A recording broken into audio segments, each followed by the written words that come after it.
Le déménagement des collections, c'est un projet qui est initialement un centre de conservation pour les 4 institutions de la ville de Neuchâtel, qui sont le musée d'ethnographie, le musée d'histoire naturelle, le jardin botanique et le musée d'art et d'histoire.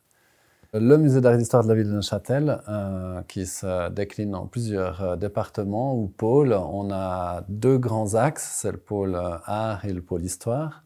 Puis ensuite, on a 4 grands ensembles, art plastique, art appliqué, numismatique et un département qu'on va appeler historique. Le dépôt Suchard ou le fonds Suchard, lui s'inscrit dans le fonds du département historique.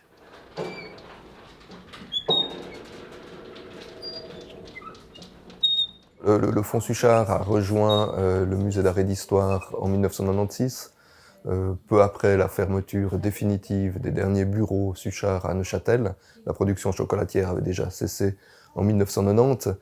Et chance incroyable pour les historiens d'aujourd'hui et pour les amoureux du patrimoine, le fonds Suchard a été donné par l'entreprise à l'État de Neuchâtel, qui l'a déposé ensuite au musée. Ultérieurement, en 2009, le fonds a été donné définitivement à la ville. Alors le fonds Suchard est constitué d'un ensemble d'objets assez impressionnants, des objets de toutes sortes. Il est toujours difficile d'arriver à un chiffre très exact quant au nombre précis d'objets. On a des estimations, on les estime à 35 000. Cela va du domaine publicitaire, avec notamment des affiches, mais aussi les pièces préparatoires pour ces affiches. Ici de Herbert Lepin, qui sont donc des gouaches originales, et dont on a souvent, le plus souvent, pas toujours, mais où on a ensuite la version définitive. Voilà un autre exemple encore dans les plus grands. Alors ça, c'est carrément nul sur toile. On a une collection de plusieurs centaines de pièces d'emballages Suchard de toutes sortes, des tablettes qui permettent de retracer l'évolution des emballages de l'origine, de 1826, jusqu'à la fin de l'entreprise à Neuchâtel en 1990. Un jeu d'échecs.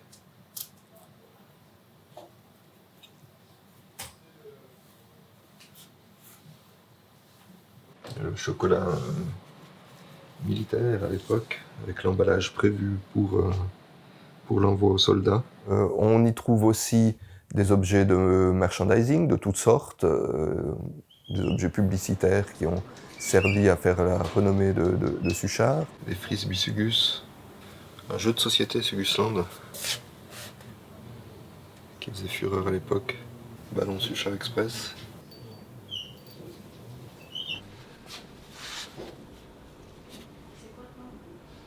C'est des faux chocolats. Ça semble des vrais, mais c'est du factice. On a 2 grands blocs de compactus. Il y en a qui se trouvent derrière vous, puis ceux qui sont ici. Là-bas, c'est plutôt des documents, et ici, plutôt des objets historiques divers et variés qui étaient donc dans le fond Suchard-Tobler. Là, on a un certain nombre de contrefaçons, imitations, qui ont été collectées par Tobler déjà. Ça vient du monde entier. Hein. Sur chaque carton, on a numéroté les cartons en eux-mêmes et puis indiqué quels sont les numéros d'inventaire qui s'y trouvent, ainsi que leur localisation actuelle, on va dire, jusqu'à maintenant. Et ça nous permettra après ça de reconstituer, si vous voulez, la manière dont c'était organisé ici dans la nouvelle réserve. Un objet de musée, c'est quoi? C'est un témoin physique de signification qui sont parfois immatériels. Il y a 2 aspects à chaque objet. Il y a l'aspect matériel et l'aspect immatériel. Et ces 2 choses sont reliées par le système d'inventaire.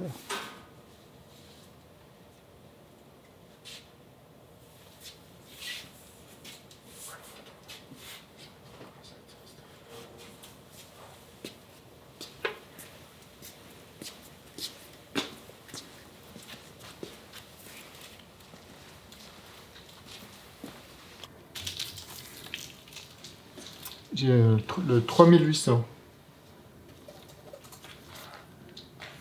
C'est de l'acétate apparemment. Mhm. 1980, c'est marqué. Ah oui. Alors pour nous, c'est vrai que c'est différents formats d'objets, donc très différents en termes de volume, de taille. Ça implique pour nous différents types de conditionnement.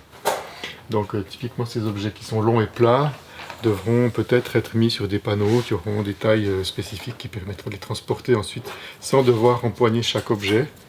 Peut-être là un petit coup d'aspi. Les réserves du musée d'art et d'histoire ne sont plus compatibles pour pouvoir conserver le patrimoine comme il se doit au XXIe siècle. Et en plus de ça, historiquement, le musée d'art et d'histoire, par exemple ici, qui a été construit en 1884, était fait de salles d'exposition et n'avait pas été prévu déjà à cette époque de dépôt. Alors, ce qui est rigolo, c'est que le transpalette lui-même, il fait aussi partie du fond Suchard. Oui, il est aux couleurs Milka.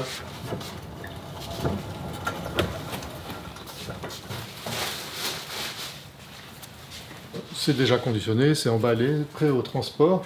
Donc là-dedans, on espère que rien ne va s'abîmer en bougeant ou en vibrant quand ce sera sur le pont du camion.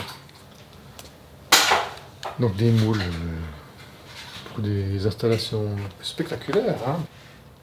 C'est vraiment fait pour faire des formes en chocolat.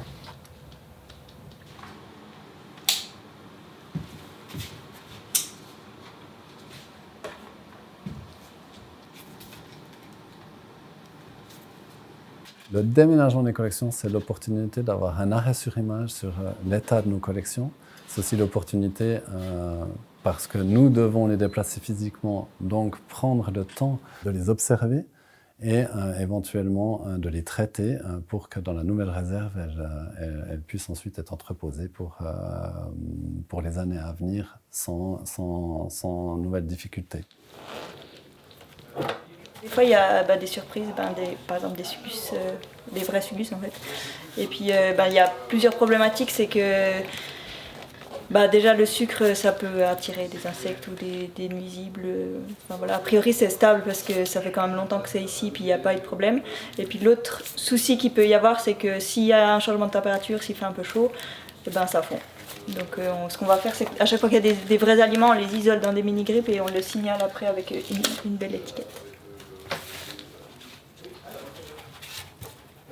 Et puis après, on écrit les numéros d'inventaire sur toutes les boîtes où ça n'a pas encore été fait.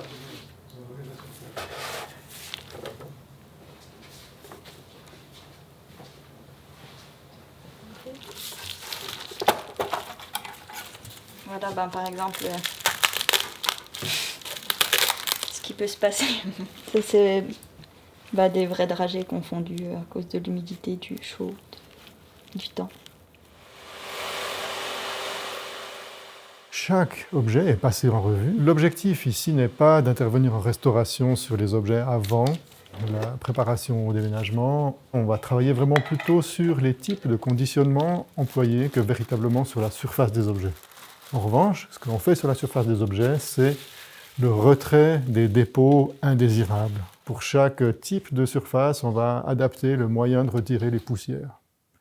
Et ça paraît un peu futile peut-être de parler de la poussière, mais pourtant la poussière, c'est le matériau qui retient l'humidité sur les surfaces, qui fait que les surfaces restent humides, les surfaces vont être contaminées, les surfaces vont commencer à développer des corrosions, etc. etc. Donc c'est vrai que c'est l'endroit où on travaille vraiment à la surface des objets.